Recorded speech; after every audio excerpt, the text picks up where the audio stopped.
너는 판결 흉패를 에봇 짜는 방법으로 금실과 청색, 자색, 홍색 실과 가늘게꼰 배실로 정교하게 짜서 만들되 길이와 너비가 한 뼘씩 두 겹으로 네모 반듯하게 하고 그것에 네 줄로 보석을 물리되 첫 줄은 홍보석, 황옥, 녹쪽이요 둘째 줄은 석류석, 남보석, 홍만호요 셋째 줄은 호박, 백만호, 자수정이요 넷째 줄은 녹버섯, 호만호, 벽옥으로 다 금태에 물릴지니 이 보석들은 이스라엘 아들들의 이름대로 12이라 보석마다 12지파에 한 이름씩 도장을 새기는 법으로 새기고 순금으로 노끈처럼 따은 사슬을 흉패 위에 붙이고 또 금고리 둘을 만들어 흉패 위 곧 흉패 위 두 끝에 그 두 고리를 달고 따은 두 금사슬로 흉패 두 끝 두 고리에 꿰어매고 두 따은 사슬의 다른 두 끝을 에봇 앞 두 어깨바디에 금태에 매고 또 금고리 둘을 만들어 흉패 아래 양쪽과 안쪽 곧 에봇에 닿은 곳에 달고 또 금고리 둘을 만들어 에봇 앞 두 어깨바지 아래 매는 자리 가까운 쪽 곧 정교하게 짠 띠 위쪽에 달고 청색끈으로 흉패고리와 에봇 고리에 꿰어 흉패로 정교하게 짠 에봇 띠 위에 붙여 떨어지지 않게 하라. 아론이 성소에 들어갈 때에는 이스라엘 아들들의 이름을 기록한 이 판결 흉패를 가슴에 붙여 여호와 앞에 영원한 기념을 삼을 것이니라. 너는 우림과 둠밈을 판결 흉패 안에 넣어 아론이 여호와 앞에 들어갈 때 그의 가슴에 붙이게 하라.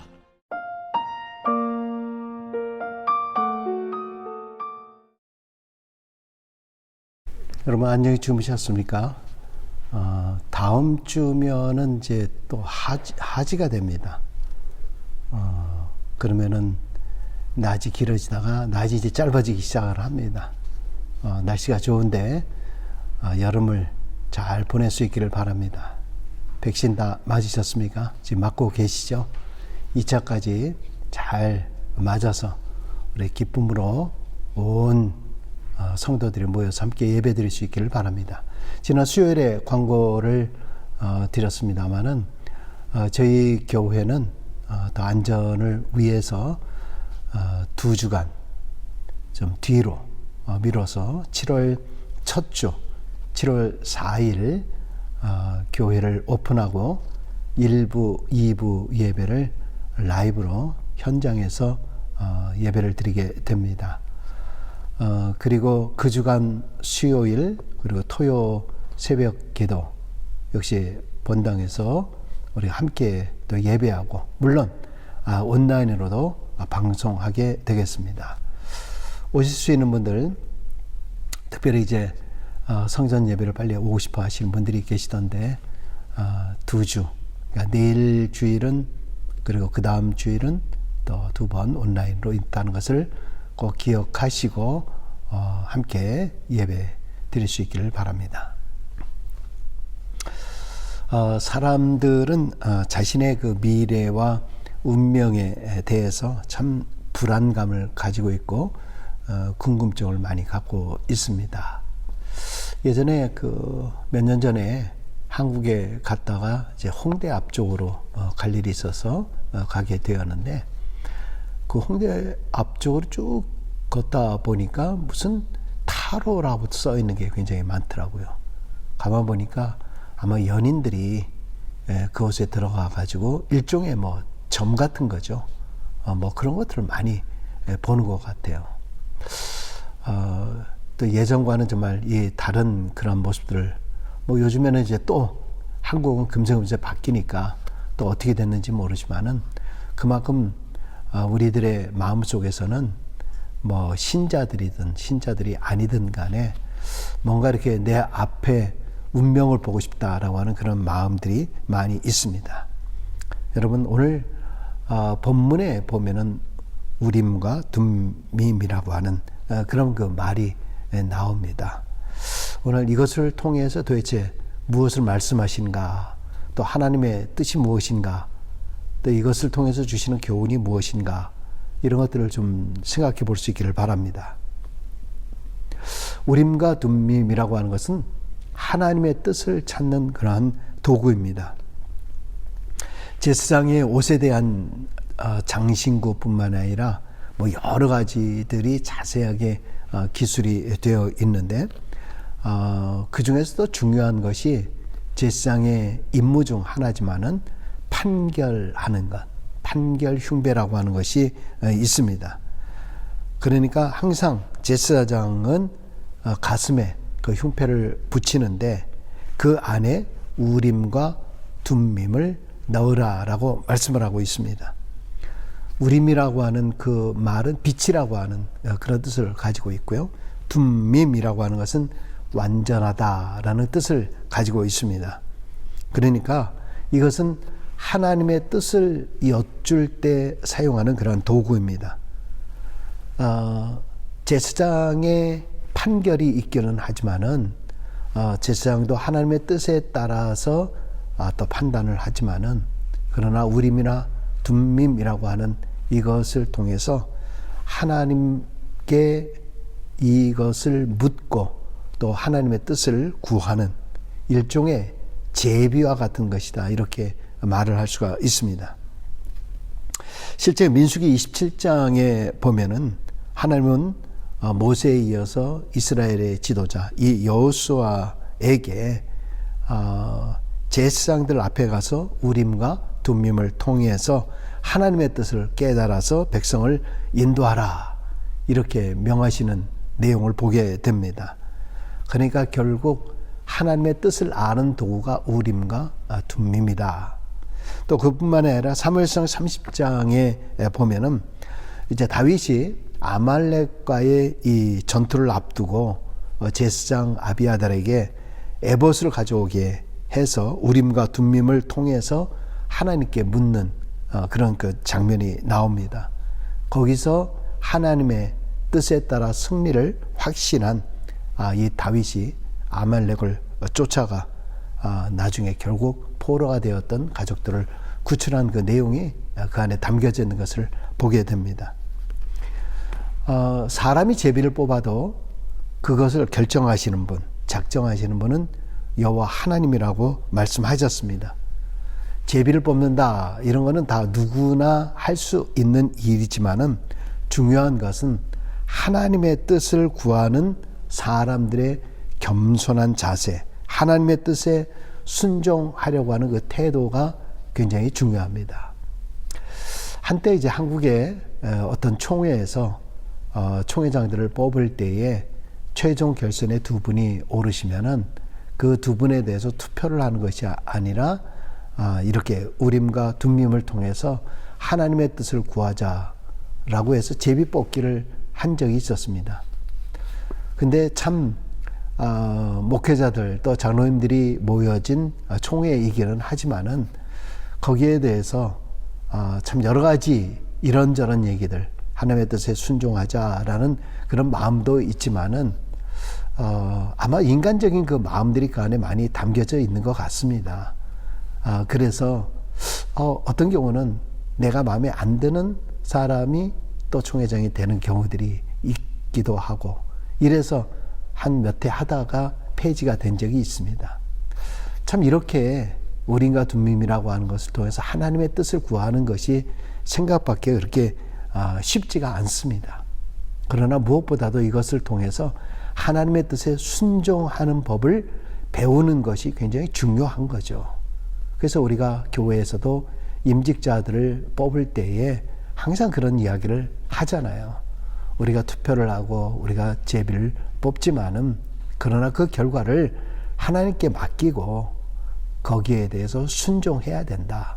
내가 원하는 사람이 되지 않았더라도 또 내가 원하는 사람이 되었다 할지라도 거기에 대해서 우리는 늘 순종하는 마음을 갖는 것이 무엇보다도 더 중요하다. 이런 말을 많이 하고 있는 것을 기억을 하면서 다시 한번 하나님 앞에 순종하는 우리의 자세가 무엇보다도 필요하리다. 이것은 바로 우림과 둠밈을 통해서 주시는 교훈의 메시지죠.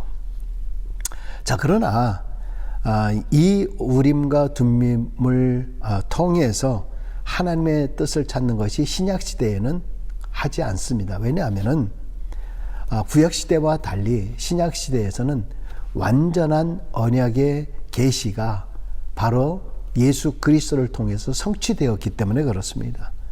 바로 그 예수 그리스도에 대한 말씀을 성경을 통해서 말씀해주고 있지 않습니까? 결국 하나님의 말씀 또 사도들의 증언을 통해서 완전한 계시가 예수 그리스도를 통해서 완성되었기 때문에 우리의 기도는 오직 예수 그리스도의 이름으로 간구하고 기도할 뿐만 아니라 예수 그리스도의 그 뜻에 순종하는 그런 자세가 무엇보다도 필요하다는 것을 강조하고 있는 것을 보게 됩니다. 여러분, 실제 성경에 대해서 뭐라고 얘기하고 있습니까? 디모데후서 3장 15절에서 16절 모든 성경은 성경을 통해서 하나님의 감동, 하나님의 성령의 역사로 이루어진 것이다. 그래서 이것을 통해서 사람을 온전케 하는데 충분한 것이다. 이렇게 말씀하고 있는 것을 보게 됩니다. 그러니까 우리는 하나님의 말씀을 통해서 하나님의 뜻을 우리는 분별하고 그 뜻에 순종할 수 있어야 된다라고 하는 것입니다. 그리고 성령께서 또 말할 수 없는 탄식으로 우리를 위해서 친히 간구해 주신다 말씀하고 있습니다. 그럼에도 불구하고 우리 모든 성도들 안에는 여전히 하나님 앞에 간구하고 기도하고 성령님의 뜻을 구한다라고 하지만은 늘상 우리의 질문 가운데 하나가 하나님의 뜻이 어디 있습니까? 또 하나님의 뜻이 무엇입니까? 그렇게 우리는 반문하며 기도할 때가 참 많습니다. 그만큼 우리는 인간인지라 직접 하나님의 음성이라든가 계시라든가 뭔가 환상으로 보여지기를 원하는 마음이 참 많이 있는 거죠. 여러분, 그러나 우리가 기도하면서 말씀을 저버릴 수 없는 게 말씀을 통해서 분명히 우리에게 계시해주고 말씀하고 있다는 것입니다. 여러분, 우리가 6월 달에 암송하고 있는 말씀, 항상 기뻐하라, 쉬지 말고 기도하라, 범사에 감사하라. 저는 여기까지 외우잖아요. 그 다음에 나온 말씀이 뭔가요? 바로 이는 그리스도 예수 안에서 우리를 향하신 뭐라 그랬어요? 하나님의 뜻이니라. 그러니까 하나님의 뜻이 무엇이냐라는 것을 구체적으로 설명한 것이 바로 6월의 말씀입니다. 결국 내가 하나님 앞에 간구하며 하나님, 도대체 하나님의 뜻이 무엇입니까? 내가 안타깝게 간구하며 기도할 때 하시는 말씀. 너 지금 기뻐해야 돼. 너 그런 상황에서도 항상 기뻐해야 돼. 너 그런 상황 속에서도 범사에 감사해야 돼.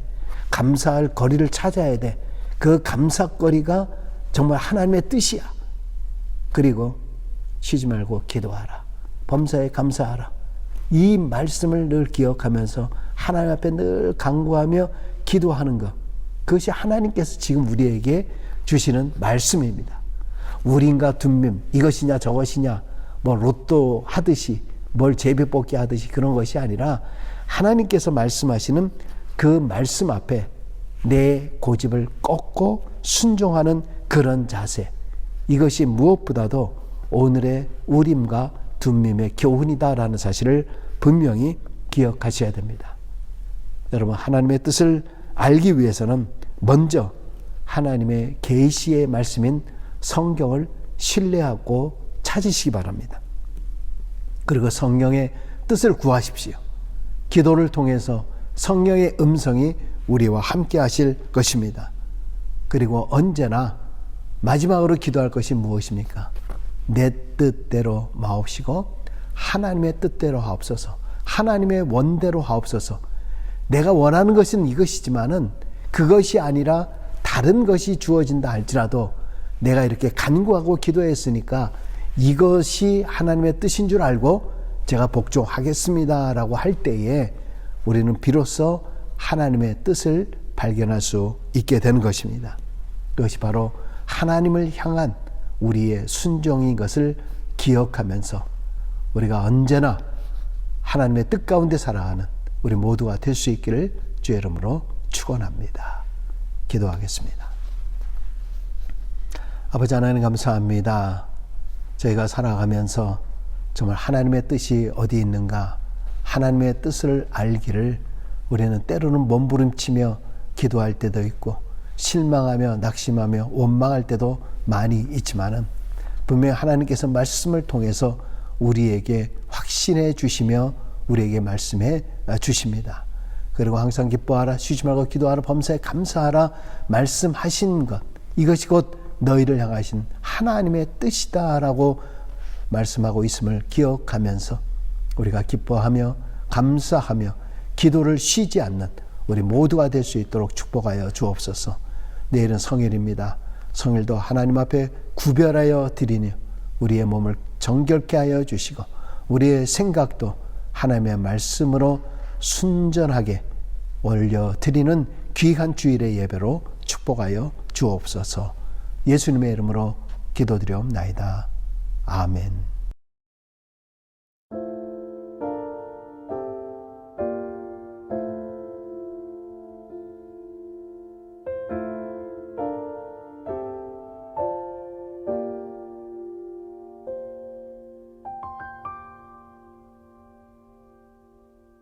내가 주 어렸을 적에 잠에서 깨어 울곤 했었지. 그때마다 내가 했던 말, 아빠가 여기 있단다. 품에 안고 내 등을 토닥여도 넌 한참을 울곤 했었지. 시간이 지나고 곤히 잠든 너, 참 사랑스러운 모습이었지. 삶을 살아가다 보니 나도 그때의 너와 닮아서 내 등을 토닥이시는 하나님 못 보고 그저 한참을 울기만 했어.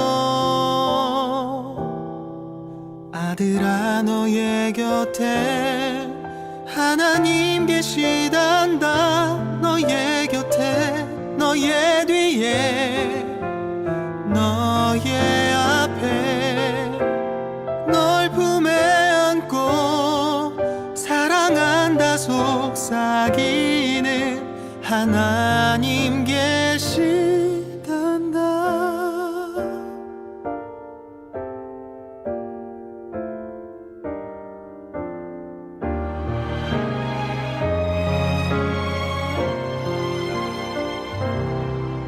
삶을 살아가다 보니 나도 그때의 너와 닮아서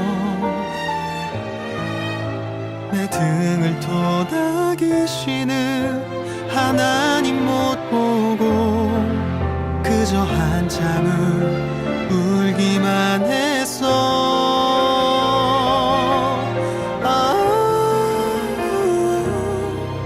아들아, 너의 곁에 하나님 계시단다. 너의 곁에, 너의 뒤에, 너의 앞에, 널 품에 안고 사랑한다 속삭이는 하나님 계시단다.